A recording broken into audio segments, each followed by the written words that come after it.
Olá, amigo reparador, bem-vindo a mais um programa da série Como Instalar da MTE Thomson. Meu nome é Rogério Costa e eu vou passar para vocês todas as informações para a correta instalação dos nossos produtos. Antes de começar o seu trabalho, verifique se você tem as ferramentas corretas e os utensílios para facilitar o seu trabalho.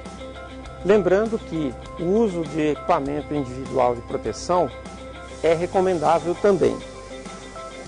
Quanto ao descarte de materiais líquidos, fique atento à correta destinação de cada um deles. Para a troca do plug eletrônico do Corsa, por exemplo, recomendamos retirar a bobina de ignição.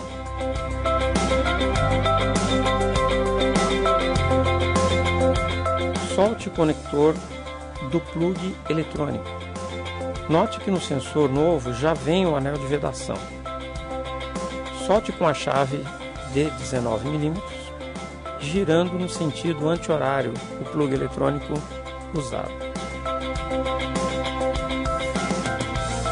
Coloque o plug eletrônico novo no menor tempo possível para não se perder muito líquido do sistema. Rosqueie com a mão o novo plug e o aperte com a chave de 19 mm. O torque de 20 Nm. Recoloque a bobina de ignição em seu lugar. Esperamos ter ajudado com essas informações. Acompanhem sempre os nossos capítulos da série Como Instalar. Qualquer dúvida ou sugestão, entre em contato conosco. Até a próxima.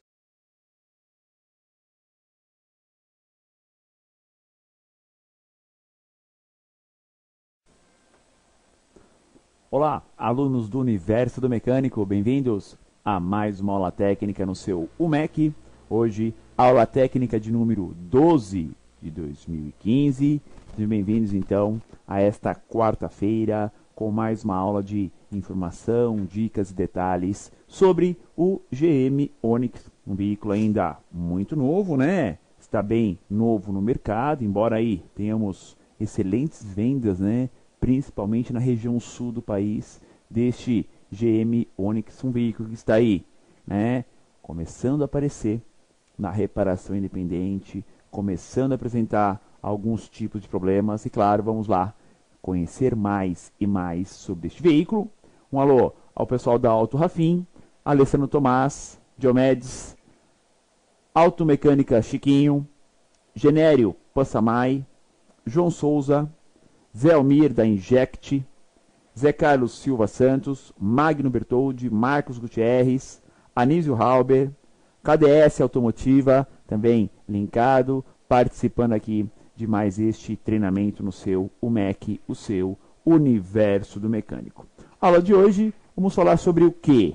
Quarta-feira, gerenciamento eletrônico do Onix 1.4 Flex, sistema Multec N14Y. Hoje, a nossa sexta aula sobre este veículo e teremos sensor parte 3, a terceira parte sobre os sinais de entrada deste veículo, ok? Então vamos falar já de quais componentes iremos abordar nesta aula, né? Afinal de contas, sensores são vários no carro, são vários sinais de entrada, vários componentes que mandam a informação, seja através de sinal tipo sensor ou interruptores, para a unidade de controle eletrônico, e esta vai gerenciar esses sinais, essa informação, para aquilo que ela precisa. Exatamente. A unidade de controle eletrônico do motor vai gerenciar esses sinais de entrada para aquilo que ela precisa, para mapear o tempo de injeção, a ignição, né, bobinas individuais no Onix, tá? Canister, partida frio, atuador de marcha lenta, que nesse caso é o corpo eletrônico, e por aí vai. Então, todos esses sinais de entrada auxiliam muito a unidade de controle eletrônico a adequar todos os mapeamentos, todos os atuadores. Aula passada, abordamos o que aqui no seu UMEC? Sensor lambda dois sensores de oxigênio e sensor de detonação. Pessoal, sempre gravem isto. Para veículos flex, onde a relação AF é determinada no pós-queima, pós-combustão, nós temos a adequação desse AF em cima do sinal da sonda lambda antes do catalisador e a adequação desse AF em cima do sensor de detonação lá no bloco do motor. Assim temos o quê? Uma adequação mais voltada para o álcool, quando temos a variação do sinal da sonda lambda, e uma adequação mais voltada para a gasolina através do sensor de detonação. Então, essas duas curvas do AF para cima, para baixo, né? Mais para gasolina, mais para álcool, meio a meio, usa como base sempre os sinais de sensor de oxigênio 1 e o detonação. Também na aula passada falamos sobre o sensor de oxigênio 2, o pós-catalisador, que está ali, existe justamente para melhorar o funcionamento do catalisador, o seu aquecimento e a sua oxigenação. Isso mesmo, ele precisa de uma mistura pobre às vezes para poder fazer a limpeza, para ter mais oxigênio, tá? Porque assim, uma mistura muito rica vai faltar oxigênio, sobra combustível. Uma mistura pobre vai sobrar oxigênio, falta combustível. E às vezes você tem o quê? A necessidade da oxigenação do próprio catalisador para poder fazer a conversão dos gases. Por isso que o seu nome é conversor catalítico. Aula de hoje, nesse sexto encontro, veremos 3 importantes sinais aqui no Onix. Veremos o sensor MAP, esse carro além de MAF, também tem MAP, sensor do pedal e o sensor da borboleta. Então veremos 3 importantes informações. MAP lá no coletor de admissão, pedal é o próprio pedal do acelerador, né? Os sensores fazem parte do conjunto do pedal do acelerador e sensor de posição da borboleta faz parte do corpo eletrônico da borboleta. Então, são componentes muito importantes, principalmente para auxiliar na determinação da intenção do condutor, pelo pedal, na posição da borboleta, onde está entrando o ar, e o MAP, que além de medir a pressão no coletor, também mede a pressão atmosférica. Ah, mas esse carro tem MAF. Ótimo, o MAF é melhor que o MAP ainda, com certeza. Mas o MAF não consegue pegar tudo. Com o MAP, você tem o quê? Mais completa informação para a unidade de controle eletrônico. O MAP pega a pressão atmosférica, o MAF não. Então você tem o quê? Você tem os dois neste veículo, tá? Para ter mais qualidade na informação de entrada para ECU. Então vamos lá ver esses 3 componentes: MAP, pedal e borboleta. Telinha de introdução para vocês. Nesta aula veremos os importantes sinais dos sensores que medem a pressão no coletor, então claro, né, é o MAP, a intenção do condutor, sensor do pedal ou do acelerador, e na borboleta. O que está acontecendo lá com a borboleta aceleradora? Está muito aberta ou não? Se o atuador, né, como que ele está trabalhando? Na verdade, o sensor da borboleta serve para quê? Além de determinar o ângulo da borboleta, saber como que está o funcionamento do atuador, o corpo eletrônico. É um atuador também, né? Então ele é um sinal também de retorno para identificar o funcionamento do corpo de borboleta. Belezinha? Vamos lá então ao GM Onix. Boa aula a todos. O veículo em nossa tela inicial e, claro, a nossa diagramação com os sinais de entrada, sempre com asterisco, né? Os componentes que vamos falar hoje, já falamos. Ó. MAP, vamos falar hoje. Pedal e borboleta. Fase será semana que vem. Rotação em PMS também. Temperatura do motor, lambdas, detonação, MAF, temperatura do ar, já abordamos. E ainda semana que vem também os interruptores, para fecharmos o quê? Os sinais de entrada que vai para a ECU. A unidade Delphi Multec HN14 processa tais informações e comanda os atuadores do sistema: ar, injetores, corpo eletrônico, ignição, canister, eletroventilador, bomba elétrica e o sistema de partida frio aqui do Onix 1.4 8 válvulas Flex. Detalhes iniciais. A medição da pressão no coletor de admissão serve de apoio aos cálculos da massa de ar e ainda relativos à pressão atmosférica ao redor do veículo. Tudo isso para termos um melhor cálculo para a relação a F. Isso mesmo, a pressão atmosférica altera a quantidade de oxigênio. Claro, pensem sempre nisso. A pressão atmosférica, o que é? A pressão do ar de acordo com a altitude que você está em relação ao nível do mar. Podem ver, quanto mais alto estivermos, menos oxigênio tem. Quanto mais ao nível do mar estivermos, mais oxigênio tem. Pensem nisso, tá? Então a pressão do ar em cima, tá, de nós é o quê?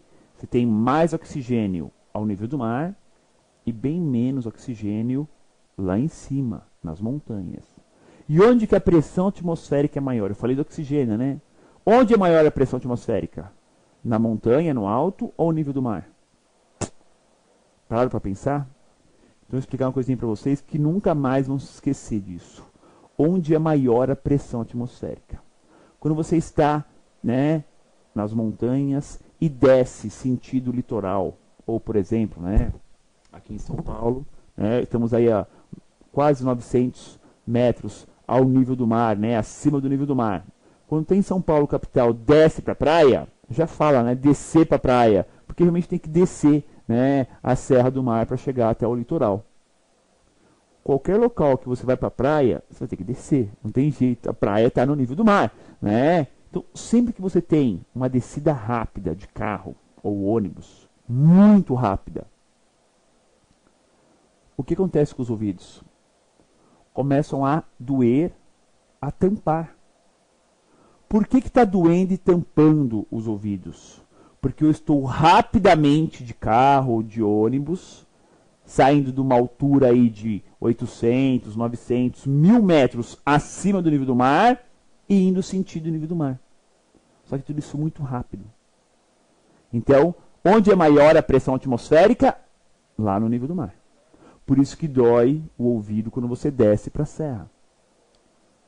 Para subir, não dói, pode ver. Quando você está no litoral e sai do litoral, vai subir a serra, não dói o ouvido.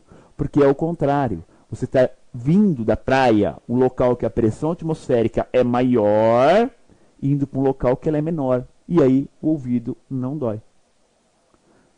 Isso acontece porque você está descendo rapidamente com o carro.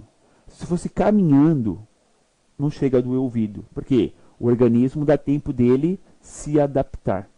Agora, quando você está de carro, ou de ônibus, ou caminhão, é muito rápido e o ouvido começa a tapar quando você desce aí para a praia, ao nível do mar.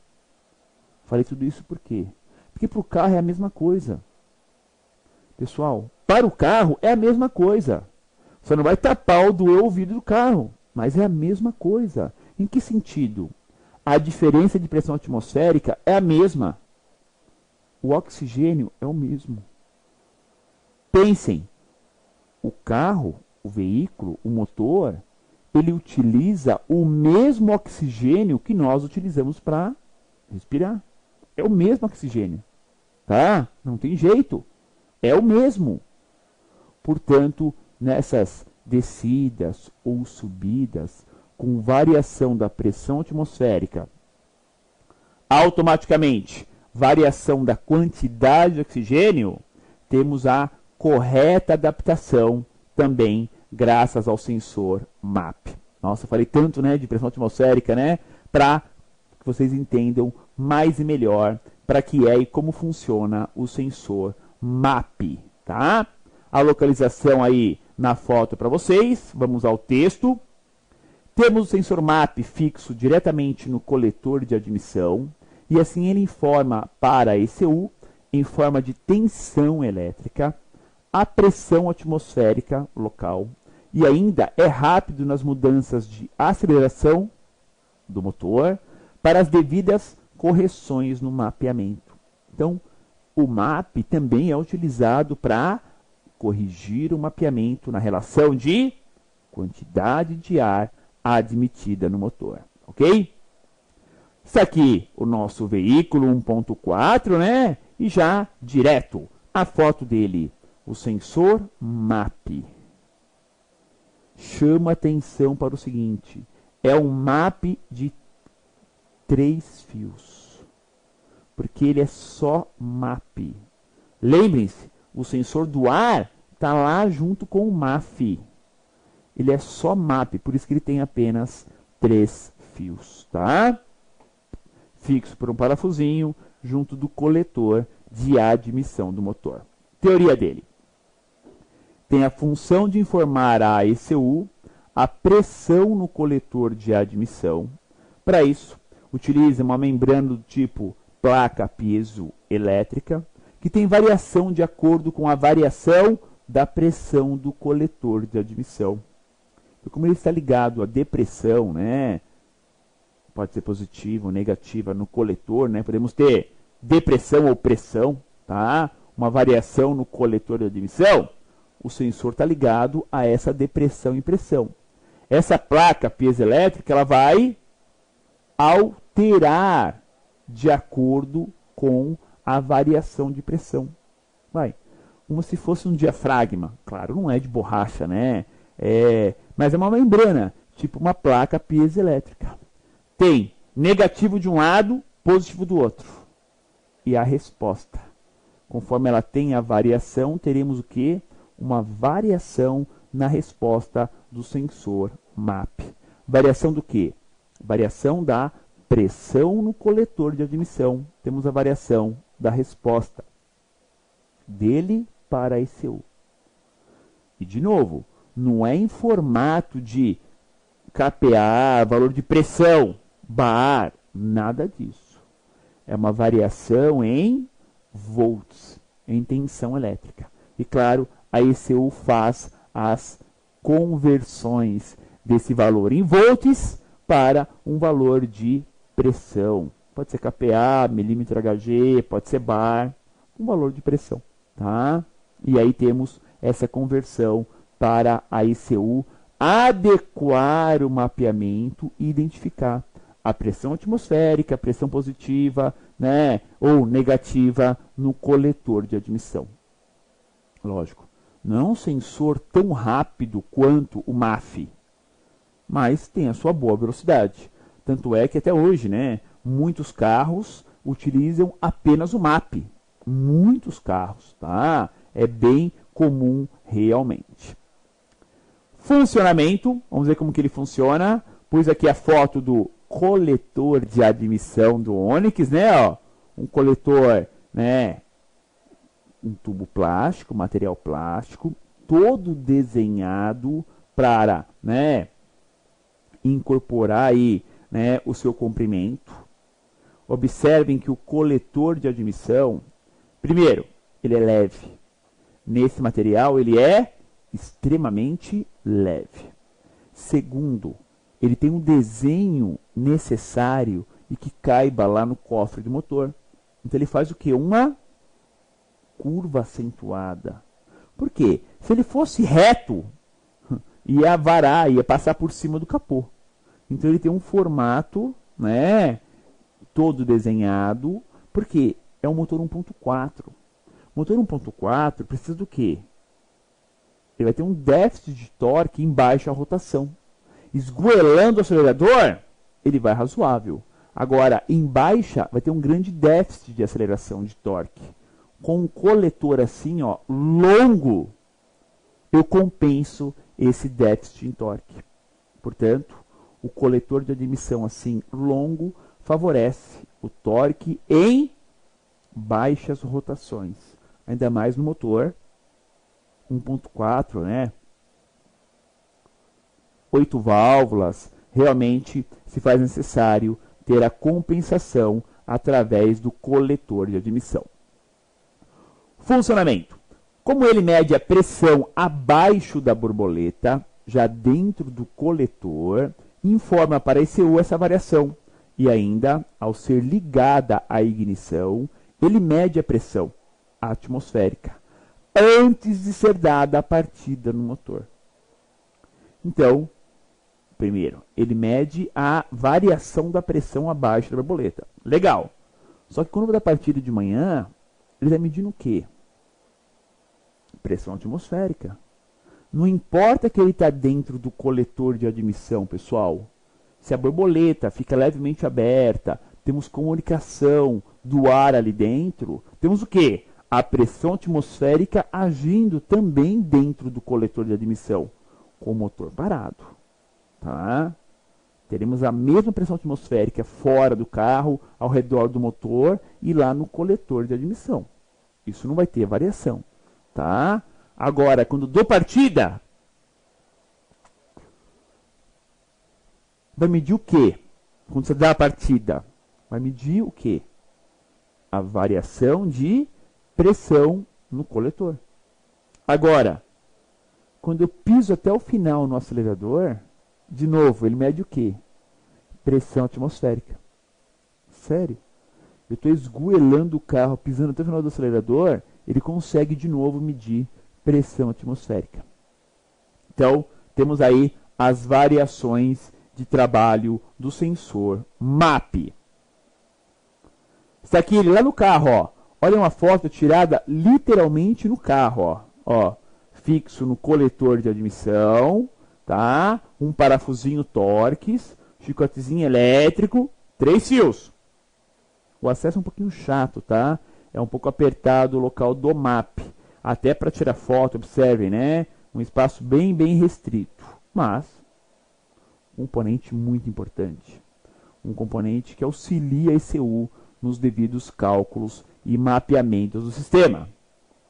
Ligações. Como falei, né? São apenas 3 fios ligados ao MAP. Só 3. Por que alguns MAP têm 4? Porque está junto o sensor de temperatura do ar. Nesse caso do Onix, não. São apenas 3 fios, porque o sensor do ar está lá junto com o MAF, o massa de ar admitido. Pino 1 do MAP está ligado ao pino 8, conector 2. É a alimentação 5 volts do sensor. O 2 está ligado ao pino 62 do conector 2, é a massa. E o 3 está ligado ao 36, conector 2, é o sinal de resposta. Pronto, 3 fios. Positivo 5 volts no 1, massa no 2, sinal de resposta no 3. Tá? E o valor de resposta do MAP? Como a gente pode medir? O que a gente pode ver? Em lenta, apresenta valor próximo a 2 volts, então com o motor ligado em marcha lenta em torno de 2 volts. Só o motor, né, chave ligada, motor parado, pressão atmosférica, vai medir cerca de 4 volts. Então a resposta dele nesse pino 3 é essa, com o motor ligado em marcha lenta, próximo a 2 volts, pouco abaixo de 2 volts. Com o motor parado, chave ligada, pressão atmosférica, cerca de 4 volts. Claro, vai ter uma variação, né? De acordo com o local, a pressão atmosférica local, teremos uma variação dessa pressão, tá? Desse valor de resposta. Mas entendam que MAP é uma peça que em si raramente apresenta problemas, hein? Muito difícil mesmo, hein? O MAP apresentar defeitos, tá? Vamos a mais um sensor? Vamos lá. Pedal do acelerador. É o sensor do pedal ou sensor do acelerador. Eis aí do Onix, ó, completão, né, ó. já temos a carcaça, temos a alavanca, temos a pedaleira, completão, né? E claro, este pedal, a pedaleira, né, e aquela alavanca do pedal é, na verdade, o cursor. Isso mesmo. Ele é um cursor, tá? Ou seja, de acordo com a posição do pedal, teremos a posição do cursor lá no sensor. E aí a variação. Claro, temos molas de retorno do pedal. O pedal sempre retorna para a posição de descanso, para a posição de sem aceleração. E essas molas são tão fortes, né, para justamente simular, né, dar impressão, né, impressão para o condutor que é igualzinho um carro que tem cabo, tem mola, igualzinho. Porque ele poderia ser bem leve, poderia, mas a intenção é deixar igualzinho um carro como se fosse os antigos, que tem cabo de acelerador, tem mola no carburador, tem mola de retorno e por aí vai. Não era duro? Então esse também ele é um pouco duro, para justamente dar essa mesma impressão.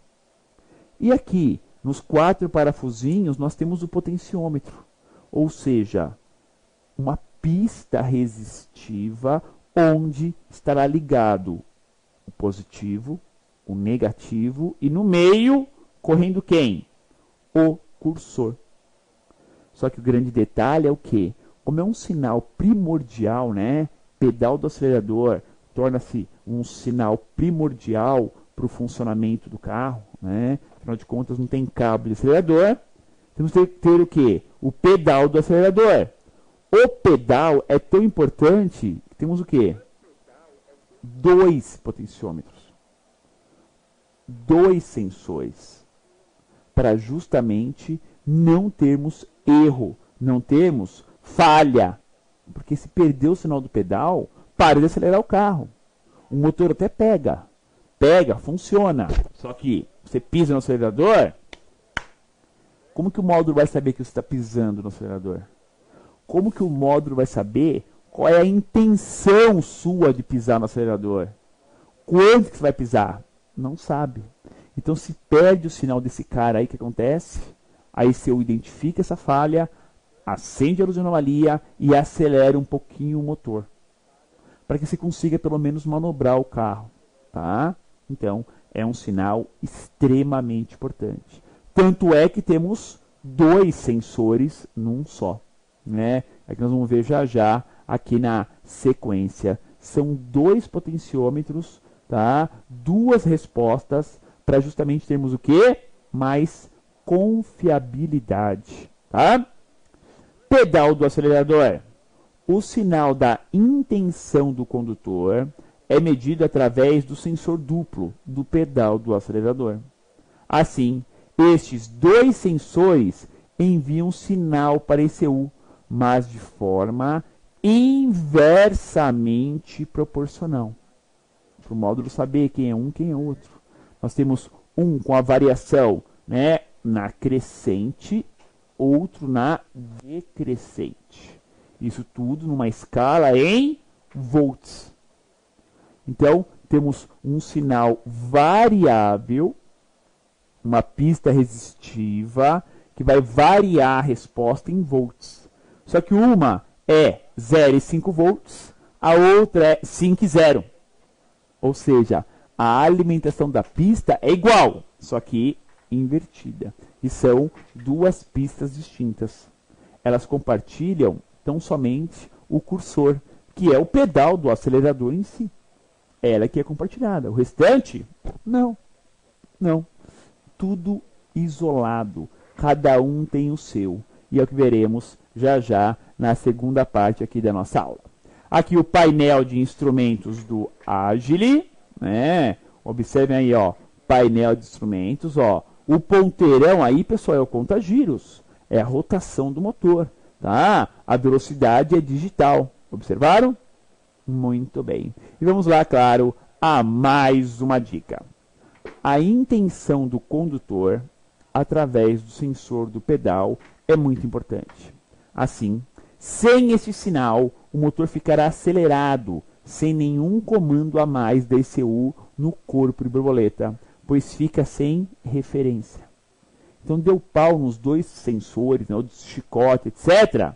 O módulo acelera um pouquinho o motor, para 1.200 giros mais ou menos, para que você consiga pelo menos manobrar o veículo para lá e para cá.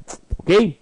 Muito bem. Vamos ao intervalo de aula, ao espaço do nosso patrocinador, e volto na sequência falando mais sobre sensor do pedal do acelerador aqui no seu MEC.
Muito bem, vamos lá.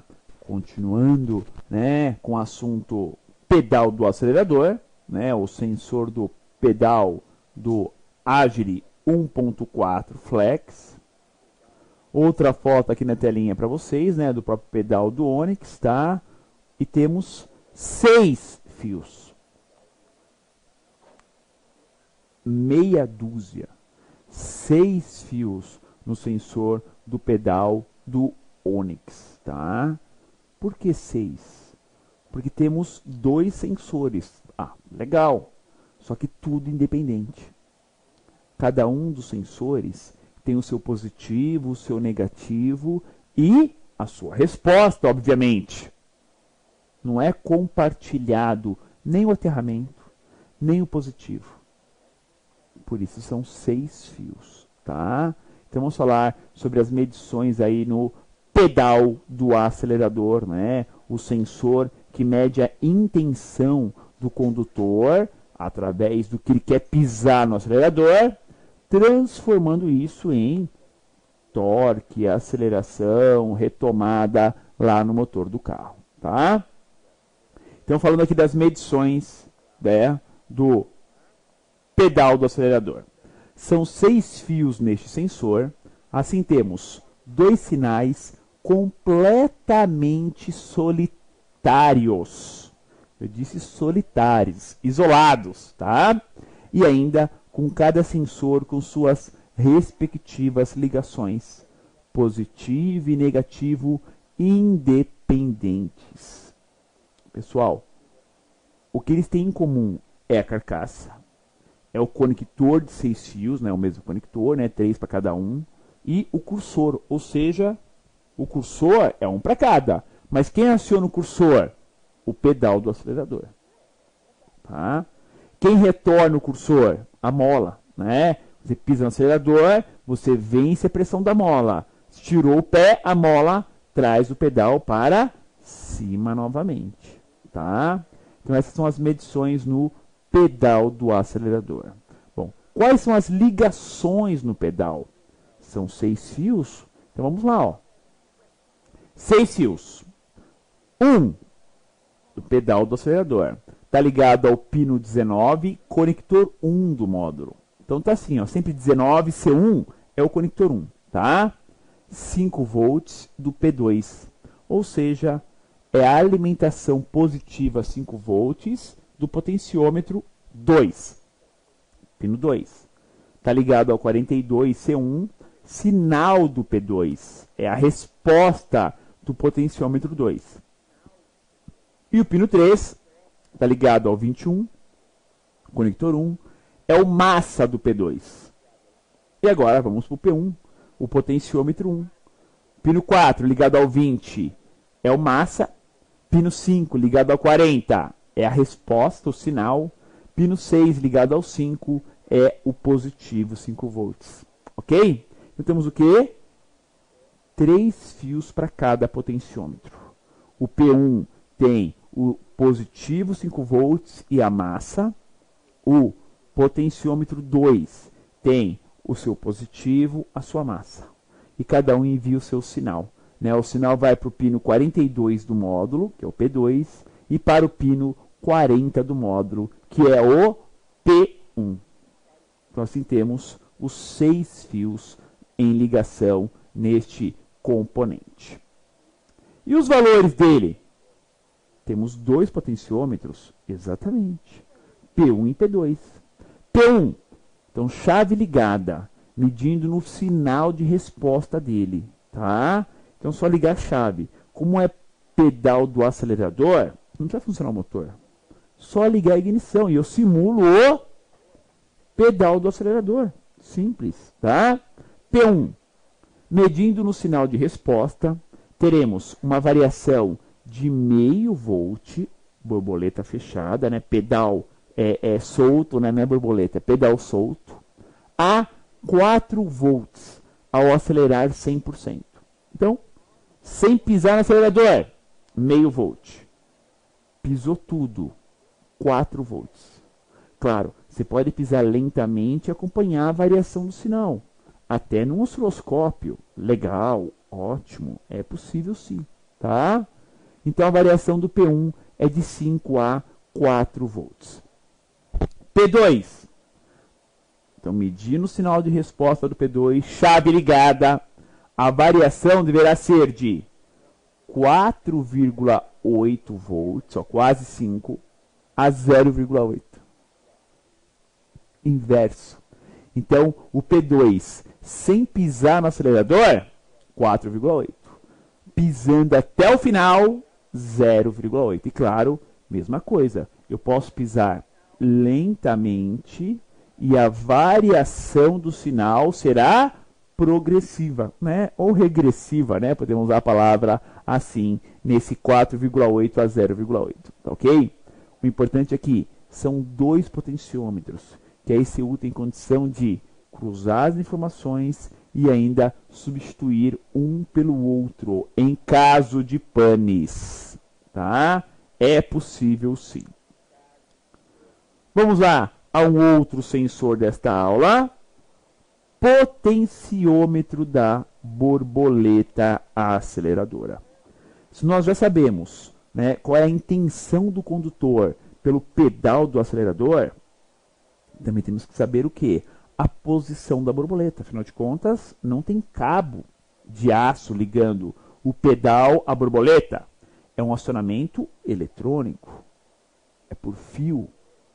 Então o módulo comanda um atuador no corpo de borboleta para abrir a borboleta. Mas esse atuador, o módulo comanda e não sabe que posição ele deixou. Não sabe. O sensor de posição da borboleta é um feedback, é um retorno importantíssimo para a ECU saber a posição exata da borboleta. Ela não é tão usada para mapeamento do sistema. Por quê? Temos MAF, temos MAP nesse carro, né? Tem outros sinais que mostram quanto ar está entrando no motor. Não precisa tanto da borboleta para isso. Tem outras formas também rápidas e eficientes de calcular. Agora, a posição que está a borboleta é importante porque o módulo não sabe, através do atuador, essa posição. Ela comanda o atuador, mas não sabe qual é a posição. Então tem que ter esse retorno para a ECU também, tá? Vamos lá, teoria então da posição da borboleta. Se temos o sinal duplo do pedal do acelerador, também deveremos ter, né, dois sinais da posição do eixo da borboleta aceleradora. Assim, essa ligação sem cabo traduz, né, em um controle eletrônico. Então, primeiro, nunca confundo, né, o sinal no scanner principalmente, né, pedal do acelerador é lá dentro do carro. Borboleta aceleradora é lá no motor. Então, quando se fala acelerador, pensem no pedal.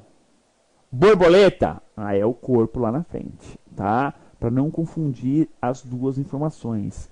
Tem scanner que dá isso muito parecido, tá? Chama um de acelerador e outro de pedal do acelerador. Confunde, tá? Então, atenção com isso, de acordo com o scanner utilizado. Mas, é fácil. A borboleta, você não consegue alterar ela manualmente, só com o motor ligado e pisando no acelerador para abrir a borboleta. O pedal, você consegue oscilar ele, só a chave ligada é pisar no acelerador. Vai mudar no scanner. Você consegue descobrir quem é quem aí, fácil, fácil, fácil, tá?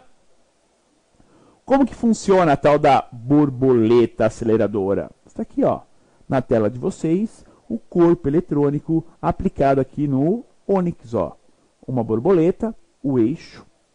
Temos onde passa todo o ar, né, que é ali ao redor da borboleta, o motorzinho de corrente contínua, que é o atuador, veremos isso mais para frente. E junto do eixo da borboleta, nessa capa preta, temos os dois potenciômetros. Então, o lado do eixo nessa capa preta está ligado ao potenciômetro, tá? Na verdade, é uma haste só. Essa haste é comprida. Na haste nós temos dois, né, cursores. Esses cursores é um para cada pista.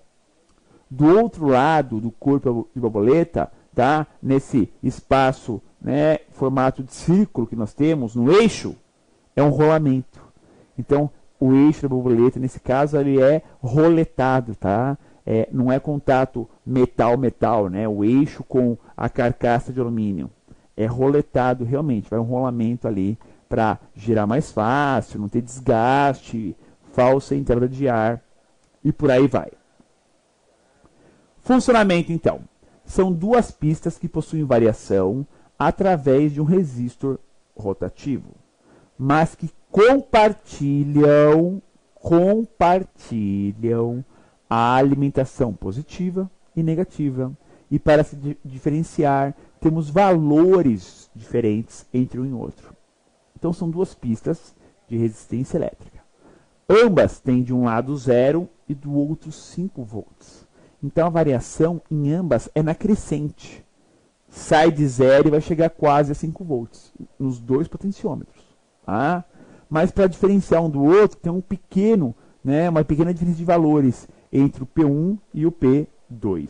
Vamos ver já já todo esse detalhe dessas ligações. Então, lembrando que o sensor de borboleta está onde? No corpo eletrônico. Faz parte dele, não vende separado, não regula, não ajusta. Não faz nada disso. Tá? O que acontece? Nós temos justamente um controle de posição da borboleta. Essa é a função, né, do sensor de posição da borboleta aceleradora, para o módulo conferir e fazer adequações, correções, ver também a posição que está a borboleta, para entrar mais ar, menos ar, né, se vai entrar um canister nessa hora, se não vai. Então, pela posição da borboleta, ele sabe um monte de coisa. Hora de entrar o cutoff, que é o corte de combustível nas desacelerações, o dash pot, que é manter o motor acelerado também nas desacelerações. Você tem várias funções exercidas pelo módulo através da posição da borboleta. Tá? Quais as ligações deste corpo eletrônico? Olha aí, ó. Olha a foto lá no carro, ó. Olha o corpo eletrônico do Onix aqui, ó. Vendo? Quais as ligações neste corpo eletrônico? Bom, primeiro, são 6 pinos. Observe o texto no final, ó. Os outros 2 pinos são do atuador do corpo. São 6 fios? São. 2 são do atuador de marcha lenta. Então não vai entrar nessa aula, entra na aula de atuadores, tá? Sobraram 4.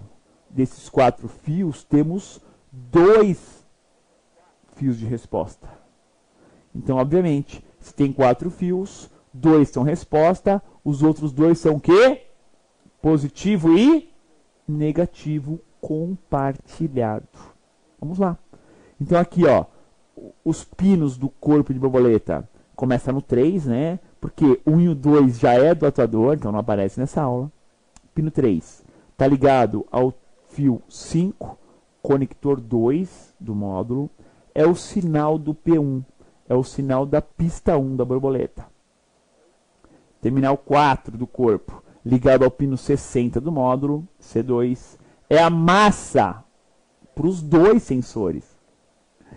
Pino 5, ligado ao 56, C2, é o 5 volts, é o positivo para os 2 sensores.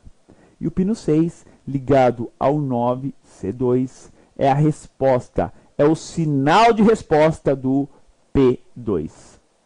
Então temos que aí, ó, todos os sinais de entrada e saída do potenciômetro de borboleta. O destaque qual que é? Compartilham o mesmo positivo e o mesmo negativo. Claro, se quebrar esse fio, o pino 6, né, vai parar só o potenciômetro 2. Agora, se quebrar o pino 5, que é o 5 volts, para os 2, vão parar os 2 potenciômetros. Param os 2, tá? Então, sempre raciocinem dessa forma, para não ter erro nesse momento de diagnóstico, etc. Tá? Dá para medir valores nesse corpo de borboleta? Dá para medir valores? Bom, claro, né? Se é um potenciômetro, dá, né? Medir a resistência? Claro que dá. Com certeza, né? Então vamos lá aos valores do corpo de borboleta. O sinal destes sensores possui pequena variação de um em relação ao outro, mas dentro do padrão de 0,5 a 4,5 volts. Por que de 0,5 a 4,5? O que chega para o módulo, né? O que chega do módulo para o corpo de borboleta, na parte de sensores de borboleta? 2 alimentações, um positivo e um negativo. O negativo, 0. O positivo, 5. Então a variação da borboleta vai ser entre 0 e 5. Como não dá para ser 0 e nem dá para ser 5, né? É o quê? De 0,5 a 4,5 volts. Tá? Temos a base com borboleta fechada, os seguintes valores. Então, os valores, né? Só chave ligada. Pista 1, P1, o fio de resposta em torno de 1,19 volts. Chave ligada, motor parado. Pista 2, valor próximo a 2,68 volts. Claro, quanto mais eu abrir a borboleta, vai subir nesse valor. Só que eu não posso abrir a borboleta manualmente. Nesse caso, eu tenho que ligar o motor do carro, simular as acelerações ou usar algumas ferramentas que tem no mercado para abrir a borboleta. Também dá, tá? Mas o certo seria fazer o quê? Acelerar o carro e fazer a simulação, né? Acelera e vai ter que aumentar esse valor de tensão elétrica do sensor de posição da borboleta. Belezinha? Aqui, ela, a unidade, a central eletrônica desse sistema Multec do Agile. E claro, vamos a mais uma dica. Como temos pistas extras, tanto no sensor do pedal do acelerador, dentro do carro, quanto no sensor de borboleta, lá no motor, fica difícil um sinal deste tipo deixar de ser enviado para ECU, pois trata-se de sinais fundamentais. Não é difícil dar pau. Mas pode dar. Poxa, mas são 2 em cada um, justamente para ter a segurança de ser uma informação importante e não termos o quê? Perder as 2.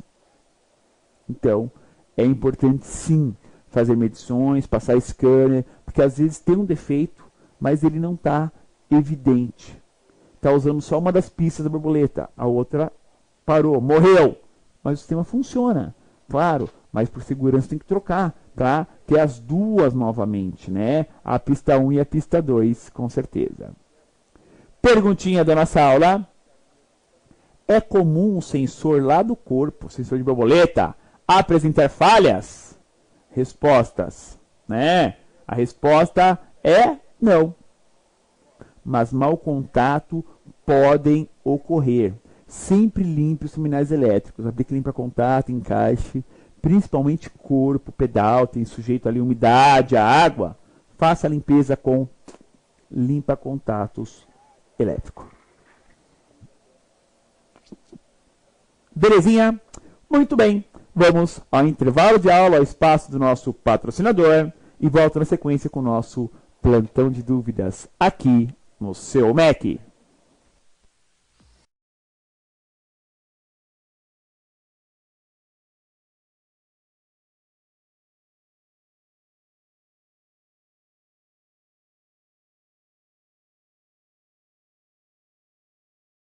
Olá, amigo reparador, bem-vindo a mais um programa da série Como Instalar da MTE Thomson.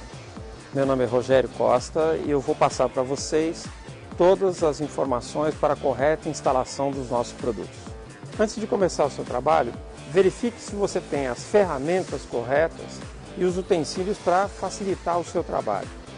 Lembrando que o uso de equipamento individual de proteção é recomendável também. Quanto ao descarte de materiais líquidos, fique atento à correta destinação de cada um deles. Para a troca da válvula termostática, primeiro posicione o recipiente coletor abaixo do sistema. Solte a mangueira inferior e a retire para ter acesso à válvula termostática. Note que com um líquido frio a válvula estará fechada, saindo pouco líquido do sistema. Solte com a chave de 10 mm os parafusos da fixação e retire a tampa da válvula. Retire o anel de vedação e a válvula termostática usada. Instale a válvula termostática nova e posicione o anel de vedação. O anel vai reter a válvula em seu alojamento. Recoloque a tampa da válvula termostática. Recoloque e aperte os parafusos de fixação da tampa.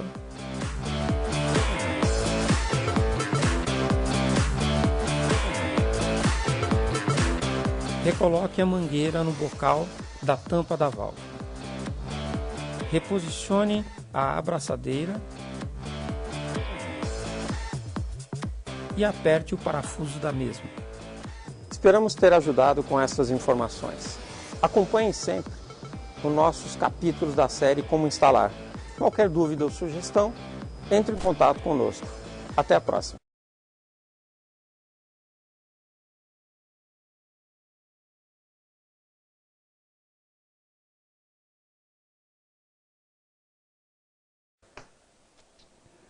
Muito bem, vamos lá com o nosso plantão de dúvidas ao vivo aqui na sua aula do Universo do Mecânico. Sempre lembrando, né, quando você envia uma dúvida que eu não consigo responder aqui no ao vivo por falta de informação, etc., respondo depois por e-mail ou clique lá no Faça a Sua Pergunta ou no suporte @mec, que a pergunta chega para mim no dia seguinte e eu respondo, mando esquema elétrico, todo esse tipo de informação para você, nosso aluno. Vamos lá. Aqui no ao vivo mesmo, ó. Diomedes de Albuquerque Melo. Olá, Escopino. Estou com uma dúvida. Este sensor do pedal do acelerador, ele é incorporado ao pedal? Em caso de troca, é o conjunto completo? Diferente de alguns modelos em que se troca apenas o sensor? Então é assim. Sempre o sensor do pedal do acelerador, ele é completo. Você não troca só o sensor. O original vem completo. Ah, agora se vende refil, troca só o sensor.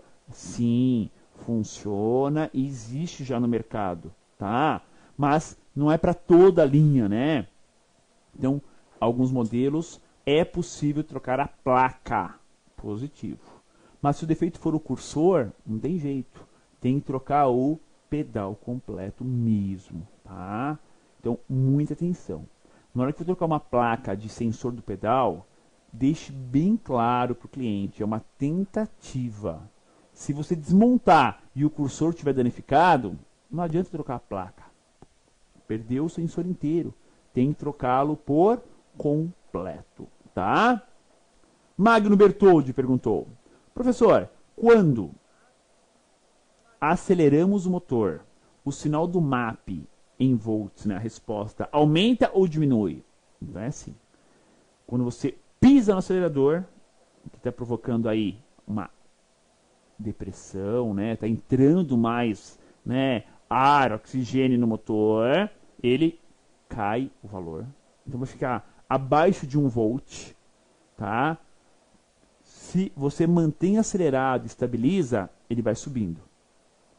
Quando você tira o pé com tudo, pumba, ele vai quase a 4, 4,5 volts. E depois volta em torno de 2 de novo. Então é assim, na hora que você pisa rápido, ele cai abaixo de 1. Se mantém acelerado, ele estabiliza e vai subindo. Quando tira o pé com tudo, ele vai acima ou próximo a 4 volts. E depois ele volta a estabilizar, tá? Zé Almir, lá de Piauí, Inject Car. Quais principais sintomas, né, aparecem quando temos o MAP avariado? O sensor MAP avariado tende a mudar um pouco a rotação do motor, fica mais acelerado normalmente e na aceleração rápida o motor pipoca, ele falha, como se fosse falta de combustível. Dá um sintoma parecido como se fosse bomba de combustível fraca, tá?